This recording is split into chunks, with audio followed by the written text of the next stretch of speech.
Rennes, vice-président de l'Assemblée nationale, bonsoir. Bonsoir. Comment faut-il répondre à ce qui s'est passé sur place ? Probablement par la plus grande fermeté. C'est absolument inadmissible de voir que nos diplomates peuvent être maltraités à l'étranger. Je crois savoir que nous disposons ici d'un ambassadeur d'Iran en France, sur notre territoire. Il serait probablement de bon ton que le ministre des Affaires étrangères le convoquât et puisse lui demander un certain nombre de comptes. Cette façon de traiter nos diplomates est inadmissible et révèle ce qu'est ce régime iranien, un régime qui ne respecte rien de ce qui ressemble de près ou de loin à une démocratie. Est-ce que la France doit s'engager plus dans ce conflit? Pour l'instant, elle n'est pas engagée aux côtés des Américains. Est-ce qu'il est temps d'aider les Américains, Donald Trump? Non, mais on n'en est pas là, c'est autre chose. Nous l'avons toujours dit, il faut aller vers des actions de paix, c'est-à-dire préserver d'abord nos intérêts, que ce soit nos intérêts vitaux, nos intérêts économiques, financiers, permettre la bonne circulation, l'ouverture et la bonne circulation au sein du détroit d'Ormuz. Ça, ce sont les priorités. Il ne s'agit pas d'avoir des actes de belligérance, de s'engager, d'aller vers plus de conflits. Il s'agit de tout faire pour aller vers moins de conflits, parce que ici, en France, nous supportons déjà évidemment les secousses et les conséquences économiques en particulier de ce conflit.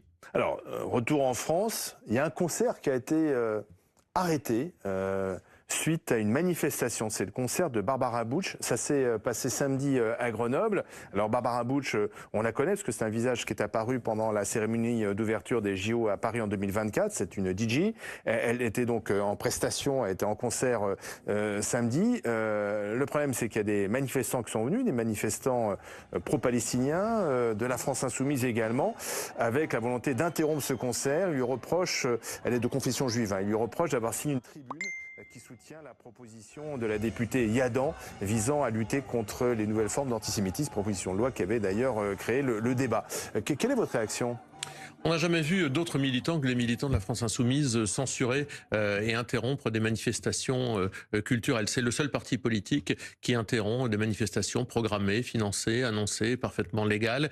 Et c'est en quoi la France insoumise représente un danger pour la République. On voit bien que cette censure, pour des raisons politiques, mais aussi pour des raisons antisémites, il reproche à Barbara Bush d'être juive, d'être de confession juive, et en tous les cas de s'être engagée aux côtés d'Israël. C'est le paravent de ce parti passionnément antisémite. Tout ce qui de près ou de loin a un rapport avec Israël. Je rappelle que Barbara Bush n'est pas israélienne d'ailleurs, elle est française, mais avec la religion juive, tout ce qui a un rapport de près ou de loin avec la religion juive est susceptible pour les filles de déclencher leur foudre. La deuxième chose, c'est que moi j'aimerais qu'on entende un peu le monde de la culture soutenir Madame Bush. J'ai l'impression qu'elle est un peu seule. Alors elle fait une expérience, Madame Bush, en cela. Elle était il y a quelque temps dans le camp dit du bien, parce qu'elle était militante et c'est sympathique, LGBT, dans le monde de la culture. Elle avait d'ailleurs été attaquée après sa prestation, puisqu'elle était... Elle avait été critiquée. Elle était dans cette scène qui parodiait la scène, elle avait été très critiquée, elle avait même eu à l'époque des menaces de mort déjà. Ça c'est inadmissible. On peut aimer ou ne pas aimer son travail, mais en tous les cas elle avait été présentée comme une icône du camp du bien, du camp progressiste, Madame Bush. Et puis là elle voit ce que c'est que basculer de l'autre côté, c'est-à-dire être dans l'ombre lorsque la France insoumise vous désigne comme étant un adversaire. La France insoumise parle de manifestation pacifique, c'est le terme utilisé par le représentant sur place, Alain Brunon, qui dit il n'y a eu aucune violence, simplement des militants pacifistes. La violence, elle est double. Ce matin sur la violence, elle est double. Elle est physique d'abord parce que Barbara Bush a reçu je crois des choses sur elle. Elle a reçu des objets, etc. Elle a été insultée. Vous avez vu sur les réseaux sociaux. Puis la violence, elle est aussi tout à fait symbolique. Interdire une artiste de s'exprimer, mais jamais on a vu des militants du Rassemblement national interdire qui que ce soit, artiste, homme politique, de s'exprimer. Jamais on ne voit des militants politiques d'autres partis faire cela. Donc la France insoumise nous montre ce qu'elle est, un parti dangereux, un parti qui censure, un parti qui interdit l'expression artistique, quand bien même cette expression pourrait être classée proche d'elle. Eh bien non, Madame Bush n'a pas assez mis le genou à terre puisqu'elle a accepté de soutenir une proposition de loi contre l'antisémitisme, ce qui est un crime de lèse-majesté en France insoumise. Mais vous-même, si vous arrivez au pouvoir sur un autre sujet, vous risquez de créer le désordre dans la société, puisque vous avez affirmé ce matin que l'interdiction du port du voile serait soumise à un référendum. Vous savez très bien que ça va provoquer dites, des fractures dans la société française. Vous n'avez pas bien compris visiblement. Il ne s'agit pas de l'interdiction du port du voile qui est soumise à référendum, c'est l'interdiction de l'islamisme. Et dans l'islamisme, son financement, ses financements, ses expressions, le voile en est, et l'une de ces expressions sera soumise effectivement à un référendum des Français. Attendez, ce que je comprends bien, c'est qu'une femme qui porte de son plein gré un voile, c'est une islamiste. Oui, c'est le voile. Pas simplement une femme de confession musulmane. Aujourd'hui, c'était pas le cas dans le passé probablement. Aujourd'hui, le voile est un outil politique pour contester l'État républicain. Regardez ce que je comprends bien, c'est qu'une femme qui porte le voile, c'est pour envoyer un message islamiste. Bien sûr. Aujourd'hui, une femme qui, en 2026, choisit de porter le voile dans notre République, elle envoie un message de sécession avec la République. Et je dis, c'était peut-être pas le cas dans le passé, mais regardez ce qui a été fait sur l'abaya. L'abaya était défini comme un vêtement religieux et il a été interdit dans un certain nombre d'établissements scolaires, dans les écoles. Eh bien, nous allons procéder de la même façon. Nous allons définir ce qu'est l'islamisme, ce qui caractérise l'islamisme. Et vous savez, on sait définir des idéologies. On a défini, et c'est très bien, et on n'a pas le droit de s'en revendiquer, c'est très bien. Heureusement, le nazisme, par exemple, vous n'avez pas le droit d'afficher une croix gammée. Nous allons définir ce qu'est l'islamisme. Le voile islamique, pour vous, c'est comme la croix gammée ? Je ne fais jamais ce genre de parallèle. Même si... de le faire, là, non, mais je veux dire, je ne dis pas que je ne mets pas un signe égal. Ce sont deux idéologies mortifères, différentes, qui sont évidemment des dangers. Nous les éprouvons ici sur notre sol. Simplement, je dis. Mais vous voulez interdire quoi? Parce que c'est le port du voile dans les bâtiments publics. Nous voulons interdire l'islamisme. Voilà ce que nous voulons interdire. Et ces représentations, d'abord évidemment dans les structures, dans les bâtiments publics, les écoles, les préfectures, les hôpitaux, là où travaillent évidemment les fonctionnaires de l'État, mais également plus tard dans l'ensemble de l'espace public. Même les visiteurs.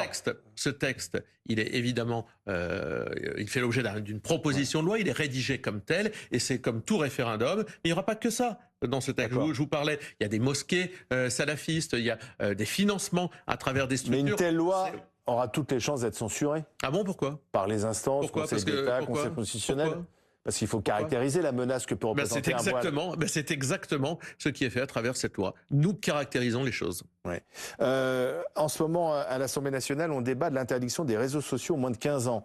Et Emmanuel Macron, ainsi que le gouvernement, veulent aller très vite. Ils voudraient que cette interdiction rentre en vigueur dès la rentrée de septembre. Vous la soutenez, l'interdiction des réseaux sociaux aux moins de 15 ans? Moi, je n'ai pas confiance dans ce gouvernement parce que ce gouvernement, on le voit, essaye de contrôler toutes les sources d'informations, interdire, limiter. Vous savez qu'il a même qualifié les Français d'être des ingérants de l'intérieur, de puissance d'ingérence de l'intérieur. Donc je fais très attention. Dès qu'Emmanuel Macron veut toucher à nos libertés, je suis méfiant. Moi, je pense que tout ça doit être encadré, évidemment, pour les mineurs. Est-ce que ça doit être interdit? Je n'en suis pas persuadé au jour d'aujourd'hui, mais j'ai pas le texte sous les yeux. Donc je vais pas me prononcer sur un texte qui n'existe pas, mais je vous dis simplement méfiance quand Emmanuel Macron commence à toucher aux libertés d'expression. On sait que ça le démange de pouvoir mettre des interdits, de poser des interdits partout dans la société. On parle des enfants. Oui, mais enfin les réseaux sociaux, c'est pas uniquement des choses négatives, il y a des choses très positives sur les réseaux sociaux. Donc il faut voir comment le texte est fait, encadré, bien entendu, ça me semble tout à fait normal, des recommandations avec la sphère parentale, ça me semble tout à fait normal, mais je me méfie toujours quand Emmanuel Macron touche à nos libertés.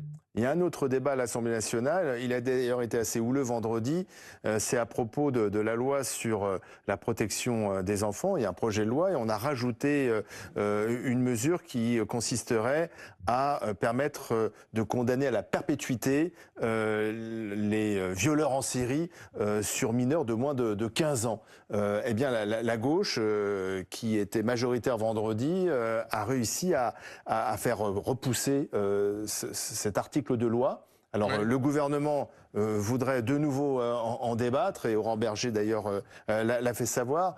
Vous comprenez les arguments de la gauche qui disent attendez, le problème c'est que il n'y a pas assez de prévention de la récidive. Le problème c'est qu'il y a seulement 3% des auteurs de ces faits qui sont condamnés aujourd'hui dans notre pays.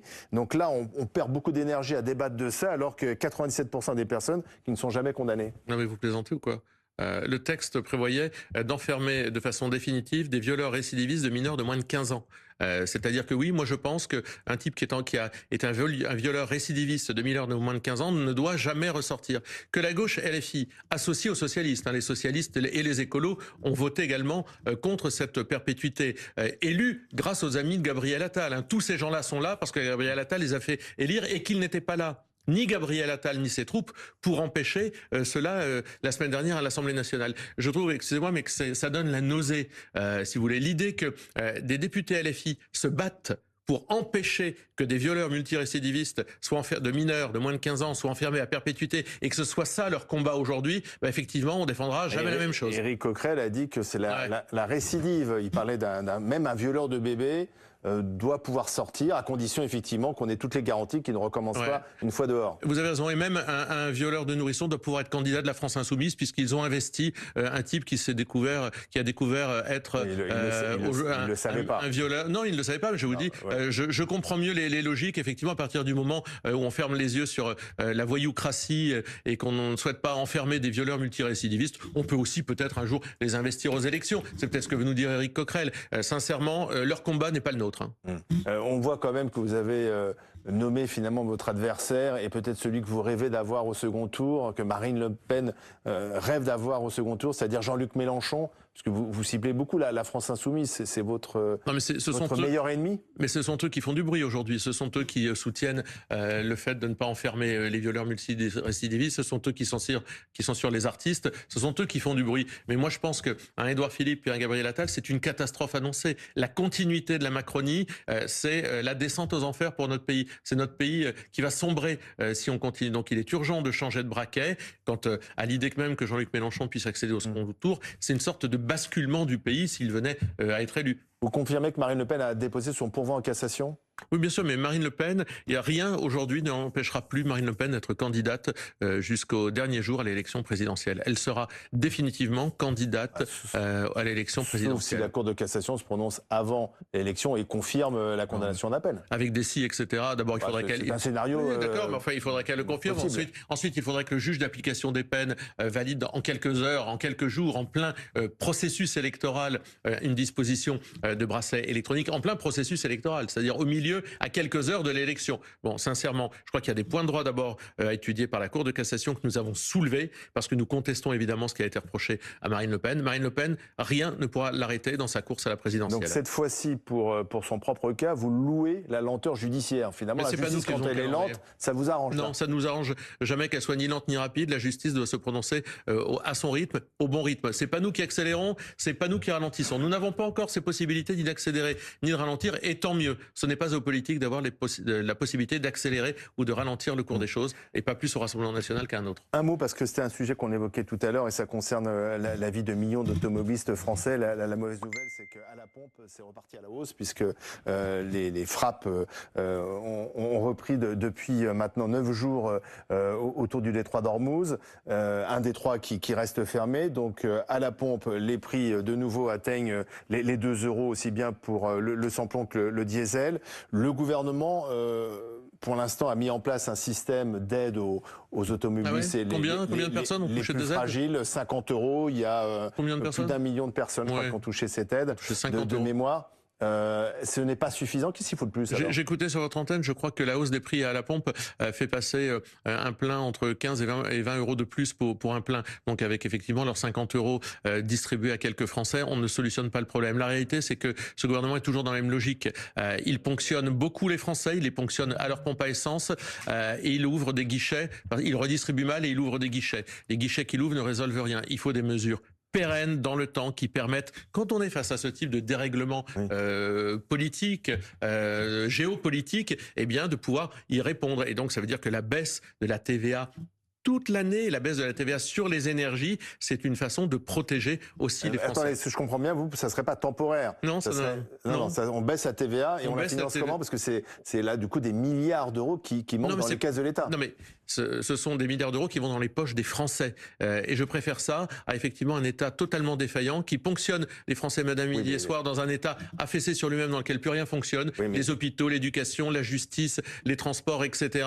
Moi je préfère qu'on donne pour l'instant de l'argent dans les Français plutôt qu'on les ponctionne chaque jour davantage et que l'État s'écroule sur lui-même. Mais est-ce qu'il ne faut pas plutôt pousser les Français à être moins dépendants des carburants, d'aller vers l'électrique, les transports en commun. Et du coup, cet argent peut servir à ça. L'un n'empêche pas l'autre. Ce qu'il faut, c'est développer l'hydrogène. Ce qu'il faut, c'est développer le nucléaire. Ce qu'il faut, c'est effectivement aider des conversions. Mais ça, évidemment, mais ça se fait pas en 2 jours. Ça ne se fait pas en quelques heures. Mais surtout, c'est protéger le pouvoir d'achat des Français et créer de la croissance dans ce pays. Créer de la croissance. On est dans un pays. Pas la croissance. Non, ça ne se décrète pas. Mais il y a des politiques qui peuvent être mises en œuvre et qui peuvent le permettre. Aider. La Macronie a ruiné notre pays. Nous le payons très cher.